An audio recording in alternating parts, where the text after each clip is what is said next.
जालंधर का वध,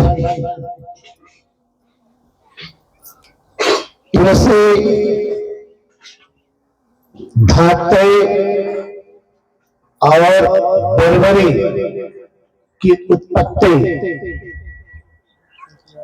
श्री राधा जी के साथ से शंखचूड़ नाम के राक्षस का उद्धार, उसी बीच में उसी प्रसंग में सालग्राम और तुलसी शंख की विधिवत महिमा बताई गई है और उसके पात्र और अपात्र के बारे में भी बताया गया है कि सालग्राम रखने के किसको विधान है, किसको रखना चाहिए, कैसे सेवा करनी चाहिए, यह सब प्रसंग आप लोगों ने सुना है। और आगे के प्रसंग में आप लोग सुनेगी एकादश जो रुद्र है, एकादश रुद्र के अवतार का वर्णन। लिंगेश्वर कहते हैं कि हे संत कुमार, शिव जी के श्रेष्ठ 11 अवतार को सुनो, अर्थात एकादश अवतार को सुनो। इन अवतारों को सुनने से मनुष्य को असत्य का पाप स्पर्श नहीं करता। तो काल में दैत्यों से पराजित हुए इंद्रादि देवता भय से व्याकुल होकर के अपनी अमरावतीपुरी छोड़ करके कश्यप के निकट गए। उन्होंने बड़े विनम्र से हाथ जोड़ करके अपनी व्याकुलता वाणी से कश्यप को प्रणाम किया और फिर आदर के साथ प्रार्थना की और अपने पराजय जन दुख को निवेदन किया। परम शांत बुद्धिमान कश्यप मुनि ने देवताओं को धैर्य बढ़ाया और प्रसन्नता पूर्वक विश्वेश्वरपुरी काशी की ओर प्रस्थान किया। वहां जाकर उन्होंने गंगा में स्नान किया, श्रद्धा से नित्य क्रिया करके सर्वेश्वर देवादिदेव महादेव की पूजा अर्चना की। तदंतर देवताओं के कल्याण के निमित्त प्रसन्नता से श्रद्धा युक्त हो लिंग की स्थापना कर घोर तप करने लगे। तो दीनबंध भगवान शंकर अपने चरण कमलों में मन लगाने वाले इन कश्यप को वर देने के लिए स्वयं प्रकट हो गए। कश्यप बोले, हे देव, ये सभी देवता आपके हैं और विशेष रूप से आप पर ये भक्ति रखते हैं। इस समय वे दैत्य लोग इन पर बड़ा अत्याचार कर रहे हैं और ये दैत्यों से पराजित होकर के अत्यंत दुखी हो रहे हैं। अतः आप इनके रक्षा करें। विष्णु भी जगत के रक्षा कार्य में असमर्थ हो जाने पर आपको ही बारंबार दुख देते हैं। इसलिए हे प्रभु, हम भी आपके शरण में आए हैं। हम अपना दुख आपके श्री चरणों में निवेदन करते हैं। हे प्रभु, जिस प्रकार इन देवताओं को दैत्य के द्वारा पीड़ा ना हो, उसी प्रकार आप इनकी सहायता करिए। कश्यप के द्वारा इस प्रकार कहे जाने पर सर्वेश्वर शंकर ने तथास्तु कहा। फिर उनके देखते देखते वही अंतर्ध्यान हो गए। कश्यप जी ने प्रसन्न होकर अपने स्थान को चले गए और यहाँ आकर उन्हें देवताओं से अपना सारा वृत्तांत निवेदन किया। तदंतर शंकर ने अपना वचन सत्य करने के निमित्त ये 11 रूप धारण कर लिए।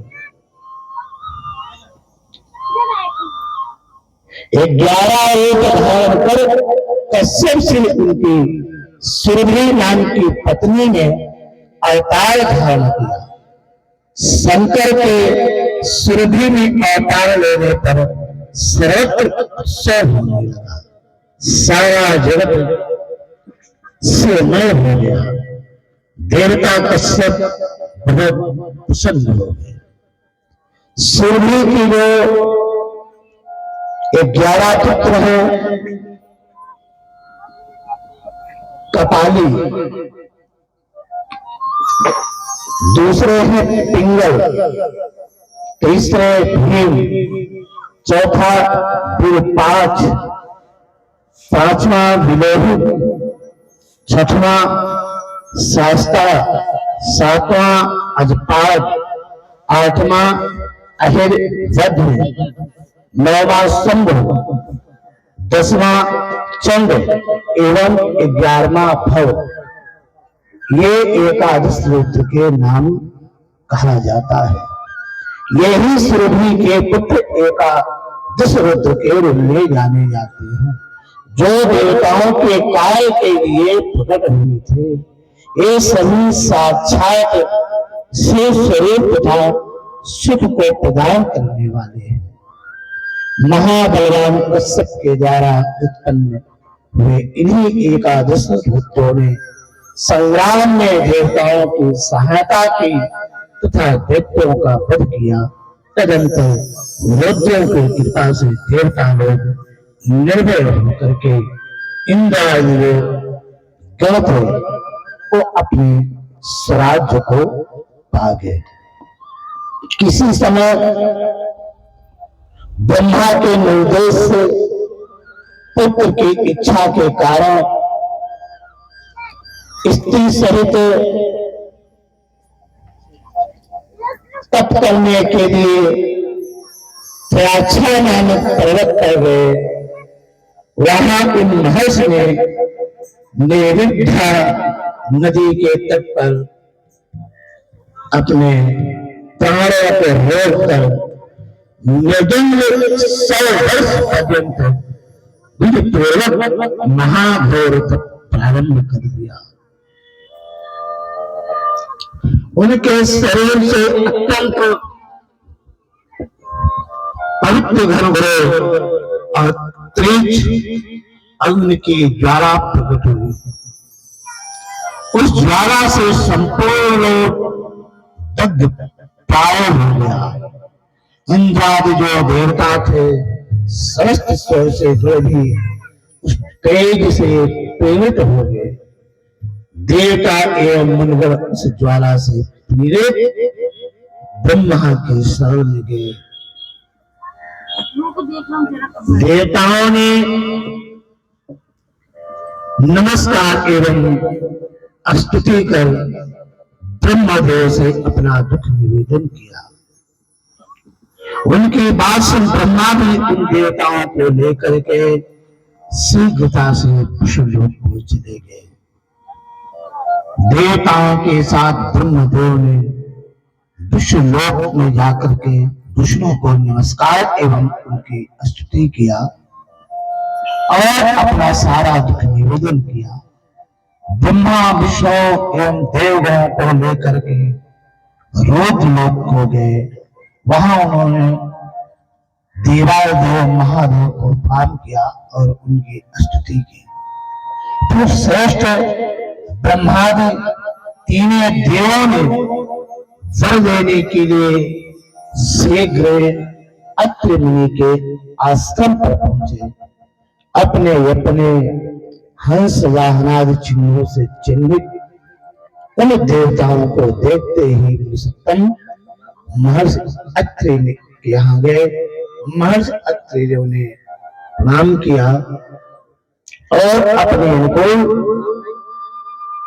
मनोहर वाणी से उनकी स्तुति की। ब्रह्म तत्व अत्रि ब्रह्मा विष्णु तथा शिव को अपने यहाँ आया देखकर मन ही मन बहुत प्रसन्न और हर्षित हुए। हाथ जोड़ करके निवेदन करने लगते हैं, हे ब्रह्मा, हे हरे, हे रुद्र, हे ब्रह्मा, हे विष्णु, हे शिव, आप तीनों हमारे यहाँ क्यों पधारे हो? आप तीनों लोगों के पूज्य हैं। आपके चरणों की सेवा अर्चना समस्त जगत के लोग करते हैं। आपसे ही उत्पत्ति, स्थिति तथा प्रलय तीनों होते हैं। मैंने तो सपत्नी पुत्र की कामना से तप किया था और जो इस जगत के ईश्वर हैं, जिनसे सृष्टि का संचालन होता है, हम उनको ही ध्यान किया था। किंतु आप तीनों लोग यहाँ पर क्यों आ गए हैं? कैसे आप तीनों उपस्थित हो गए? वस्तुतः हम तो सिर्फ एक को ही बुलाया था। इस मेरे संशय को दूर कर और जो भी अभिष्ट वर हो वह मुझे दीजिए। अत्रि की बात सुनकर तीनों देवताओं ने कहा, हे मुनिराज सत्तम, जैसा आपका संकल्प है उसी प्रकार आपका कार्य हो रहा है। हम ब्रह्मा, विष्णु एवं महेश दिखते तो तीन हैं, पर बसता है एक ही। उसमें अंतर निमित्त मात्र भी नहीं है। जैसे स्वर्णकार के पास आप जाइए और आपके यहाँ कोई पुराना स्वर्ण का बिस्कुट पड़ा हो, उस स्वर्ण का जो बिस्कुट है या सिक्का है, जो भी आपके यहाँ हो, तो एक ही स्वर्ण से वह स्वर्णकार आपके नाक के जो आभूषण है वो भी तैयार कर देगा, कान का आभूषण भी तैयार कर देगा और गले का बढ़िया हार भी तैयार कर देगा, हाथ की उंगली की अंगूठी भी तैयार कर देगा। तो तैयार करने वाले सब चीज अलग अलग थोड़ी है कि जो हार बनाए उसका अलग स्वर्ण था, जो अंगूठी बनाए उसका अलग था। उसका स्वर्ण तो एक था और बनाने वाला भी एक ही है, बस अपनी कला से स्वरूप में परिवर्तन कर दिया तो उसका नाम पे भेदन हो गया। वस्तुता तो है एक। ऐसे ही कह रहे हैं कि हम जो ब्रह्मा है और विष्णु महेश है, वस्तुता अत्रि जी एक ही है। बस मनुष्यों को भेद के लिए हम तीनों अलग अलग हुए हैं। इसलिए आप हमको समान रूप से जानो और हम तीनों आपको वर देने के लिए उपस्थित हुए हैं। हम लोगों ने प्रत्येक के अंश से तुम्हारे एक एक तत्व होंगे और ये सभी जगत में प्रसिद्ध होकर के अपने माता और पिता की कीर्ति बढ़ाने वाले होंगे, कीर्ति बढ़ाएंगे। पुत्र ऐसे होना चाहिए जो माता पिता की कीर्ति बढ़ाए, माता पिता के यश बढ़ाए। जो माताओं को प्रसव के समय पीड़ा होती है, उस पीड़ा को वर्णन नहीं किया जा सकता कि कितना उसको दर्द होता है। फिर भी यह दर्द क्यों सहती है? इसीलिए सहती है कि हमारी रक्षा करने वाला और हमारे वंश को यश दिलाने वाला हमारे यहाँ कोई पुत्र होगा।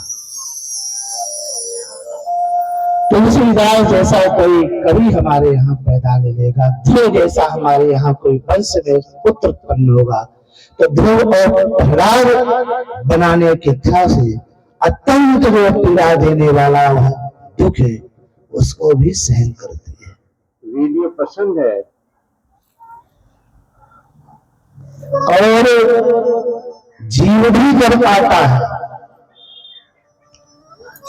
चूंकि वो बहुत सक्रिय जगह होती है और उससे जो जीव पैदा होता है, चाहे मनुष्य हो, चाहे पशु हो, चाहे पक्षी हो, चाहे कोई भी, जिस उस योनि से निकलता है उससे अत्यंत इतना वेदना होता है कि जब तक वो गर्भ में रहता है तो चेतन अवस्था को प्राप्त करता है, चेतन रहता है, किंतु उस रास्ते से निकलते हुए चूंकि जगह बहुत छोटी होती है, उसका शरीर बहुत बड़ा होता है, तो उस शरीर की जगह से वो नर में छोटा सा जो शिशु होता है उसको इतना वेदना होती है कि वो दर्द के मारे जो जमीन में गिरता है तो मूर्छित हो जाता है। माताओं को तो ये बातें मालूम ही होगी, वह जीव मूर्छित हो जाता है, इतना उसको दर्द रहता है और उससे कहीं डबल दुगना उस मां को कष्ट होता है। वह जीव माता गर्भ क्या है? तप्त कुंड है। जैसे एक कुम्हार छोटा सा गड्ढा खोद देता है और उस गड्ढे में कच्ची मिट्टी के पात्र बना करके गड्ढे में डाल देता है, फिर उसके अगल बगल बहुत से ईंधन लगा करके और उसको तपा करके पक्का कर देता है। ऐसे ही जो मां का गर्भाशय है वो गर्भाशय तप्त कुंड है। उस तप्त कुंड में वह जीवात्मा को तपाया जाता है, तपता है, तब जाकर उसका शरीर अवयव पूर्ण रूप से विकसित होता है। तो यहाँ पर इतना वेदना, इतना दर्द कष्ट होने के बाद भी जब जीव इस पृथ्वी पर जन्म लिया, आया था हरिभवन को और कोटल लगे कपास, आया था कि हम मुक्ति का कारण बनेंगे, हम अपने जीवन को उद्धार कर लेंगे, किंतु जैसे ही इस माया रूपी भूमि पर गिरा तो भूमि परत भार डावर पानी, जीव माया जीव ही लपटानी। जैसे भूमि परत भार डावर पानी, जैसे अभी गंगा नर्मदा का जल बिल्कुल स्वच्छ है, जहां इच्छा हो वहीं बैठ जाओ, आजीवन के जलपान कर लो, पानी पी लो। किंतु यही गंगा नर्मदा भी जैसे आषाढ़ सावन आएगा तो ये इनका जल दूषित हो जाएगा, क्योंकि बरसात चालू हो जाती है तो भूमि परत भार डाबर पानी, जीव माया जीवे लपटानी। जैसे बरसात आते ही समस्त नदियों का जल दूषित हो जाता है, वैसे ही वह शुद्ध चेतन पर ब्रह्म, अहम ब्रह्मास्मि, मैं ब्रह्म हूं। ये हमारा शरीर है, जब इसको आपको बोल हो जाएगा तो हम लोगों के यहाँ जो महामंत्र दिया जाता है तो उसका यही है कि हम ब्रह्मास्मि, ये जीव ब्रह्म है और ईश्वर अंश, जीव अविनाशी, चेतन अमल, सहज सुख राशि। अरे यह जीवात्मा तो ईश्वर का अंश है और यह चेतन है, किंतु माया में आकर के अचेतन हो जाता है। तो जैसे यह जीवात्मा पृथ्वी पर गिरता है और उसको होश आता है, वैसे ये माया के लपेट में पड़ जाता है और उसको माया ग्रसित कर लेती है। तब ये हमारे सबसे पहले उस बालक को क्या कहलाएंगे? मम्मी कहलाना सिखाएंगे। मम्मी कहो, पापा कहो, राम राम नहीं कहेंगे, राम राम कहो, सीताराम कहो। पहले उसको माते कहेंगे, मम्मी को मम्मी कहो, पापा पापा कहो। अरे मम्मी पापा बोले, डैडी डैडी कहो, डैडी डैडी। ये उसको सिखाने लगते हैं तो वो उसमें लग जाता है। तो जो जीवात्मा ब्रह्म था वो माया में फंस गया। तो पहले मम्मी आई, फिर पिताजी आ गए, पिताजी के बाद भाई बंधु आ गए और भाई बंधु के बाद फिर एक मिल गई उसको लुगा। अब प्यारे को प्यारे मिल गई है, बस अब वो कोई के जैसे बैल पेरा जाता है, बस लुगाई के चक्कर में पेरा जाता है सारी जिंदगी।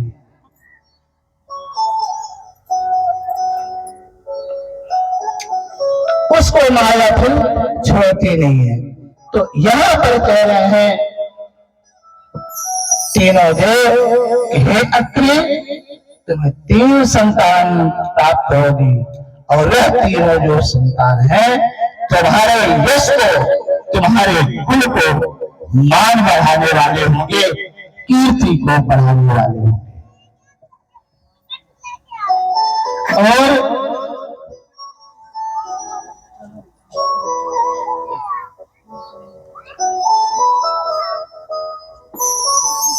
आज के समय भजन तो किसी से होते ही नहीं, मुख में भजन कभी आता ही नहीं, क्योंकि विषय में भटक जाता है। और जिसके मुख में भगवान के नाम नहीं निकलते, जीवा जिनके नाम नहीं गान करते, उनका मुख कैसा है? जल जाएगी राम के बिना, जल जाए जिब्हा